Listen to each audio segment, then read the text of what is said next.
Lovely to see you tonight. Hello, hello. Tessa Virtue and Scott Moy are going to be here. How exciting is this? Not only do they dance,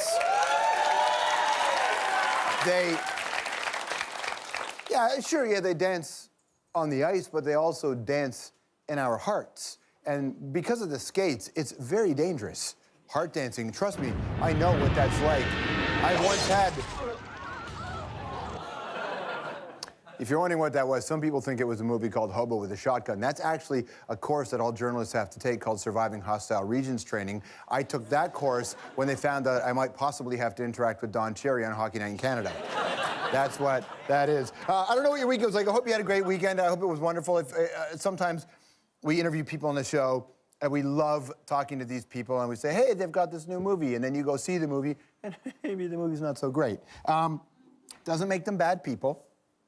Just sometimes they make bad stuff. It just happens that way. We've all been a part of this. But here's something I tweeted on the weekend. @Strombo is my Twitter account. Tim's Vermeer, if you have a chance to go see this documentary, you've got to see it.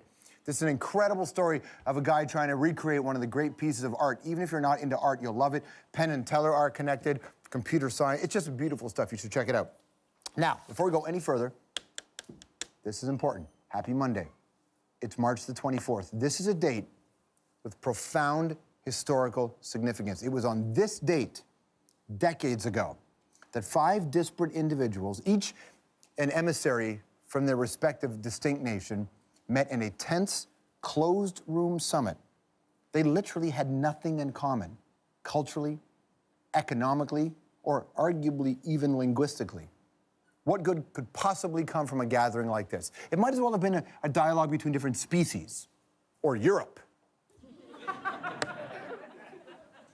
And I think we all remember where we were when it opened. Saturday, March 24th, 1984. Shermer High School, Shermer, Illinois. 60062.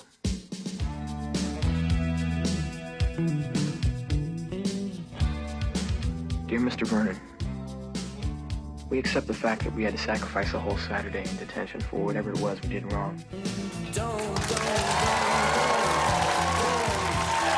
That's right, all you neo-maxi Zoom dweebies. Today was when the Breakfast Club met. This was arguably the greatest film by the late, great John Hughes. And the only reason I tell you that, aside from its profound cultural significance, is guess who's going to be on this show in April? Red Chair, April 9th. Oh, nobody, just some lady called Molly Ringwald. No big deal. Let's do it today.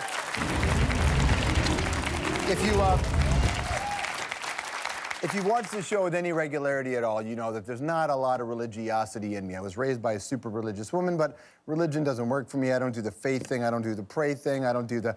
But something miraculous happened on the weekend. Miraculous. I'm still in the top 5 of my March Madness pool. How'd that happen?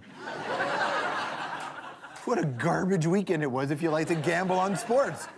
Congratulations to the Canadians who did so well, others not so much. Some could have had better. Andrew Wiggins, big love to you, sir. Big love. His one-and-done college career, great for a while. Bit of a soft ending, but there are a lot of college kids out there who feel badly about their performance in the top-ranked games, and that's cool. We don't want apologies. We don't want mea culpas. This is sports. We don't want this. But because it's college sports, I want it in a 1,500-worded essay in cursive handwriting. I want appropriate literary references such as 8 Men Out and Casey at the Bat, okay? But I should say this. It wasn't all craptastic sports news. Congratulations to Natalie Spooner, Christina Kressler, and the Toronto Furies, and everyone else that beat the Boston Blades 1-0 in overtime. The Furies won the Clarkson Cup, Canadian Women's Hockey League Championships. All right! Also, this Friday in Winnipeg, if you're watching us in Winnipeg, hello, it's the Juno Cup where rock stars play the former NHL greats. Go get a ticket if you're there. Money goes to charity. Of course, the Junos are also happening this weekend.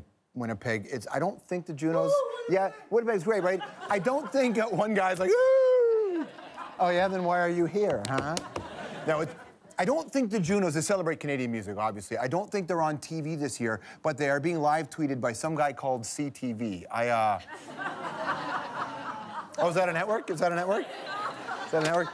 Prime Minister Harper was in Europe attending G7 meetings now after a weekend trip to Ukraine. Now, the PM has been pretty bullish, pretty hawkish. on Russia's interference, one might say, our little pit bull in a sweater vest. He, hey, look, all due respect to the office of the Prime Minister, of course. Mr. Harper wants to make sure that the rest of the G7 come down hard on Russia and kicks Russia out of the G8, which is scheduled to hold their next meeting where? Sochi. How ironic. But I will ask, a lot of people are wondering why Mr. Harper is taking such a strong vocal position here. It is the right side of the argument. Like, he's absolutely on the right side, but people always wonder how a leader chooses. Why the right side here? What we're doing in Syria? Why not Venezuela? Why not Sudan or South Sudan or Central African Republic? Which, if you're not up to date on what's going on there, you should Google News it, what's happening in the CAR. You got to check it out. But Mr. Harper is on the right side here. It is rare that this office is on the forefront of the right side. I'm not a cynic.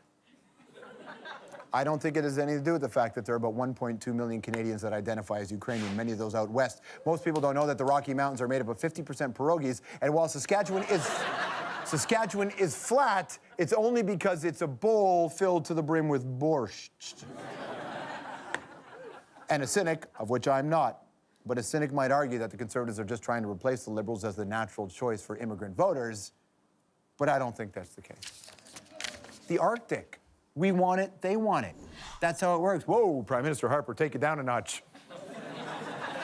The only difference between our leader and their leader is our guy would do, like, Vladimir Putin would do that naked, right? There's already a race to claim it between 5 countries. And of course, Russia is a big part of this, and that's why it's important for Mr. Harper to seem so strong against Russia's wandering army. The Russians, the US, the Norwegians, the Denmark, ours truly, all a part of the submitting claims for the seabed to the United Nations. That's how we're doing it. Back in December, when we said our claim would include the North Pole, Putin immediately upped his Arctic military presence. So all that said, the muscle flexing, not just about the present situation in Eastern Europe. But Russia's getting a drubbing in the press, and quite rightly, the Russian government should take a beating in the press. But it's important to note that it is not an issue with the Russian people and their rich, sophisticated culture. And to reinforce that now, I'd like to present my list of favorite Russians. That is George's favorite Russians. First and foremost, Sergei Federov, the first Russian-born MVP, the first European-trained MVP. This is the first guy to make Don Cherry think twice. But talking about European hockey players the way he still said what he wanted to. Also, Garry Kasparov, I once beat him in 4 moves. He's a great guy, but he has a lot to learn about chess. I never beat him in chess. Catherine the Great presided over Russia's golden age. Pussy Riot, because you either stand behind your music and your politics or you don't. They absolutely do. I think we can all agree Ivan Drago is one of our favorite Russians as well, right? Definitely. I must break.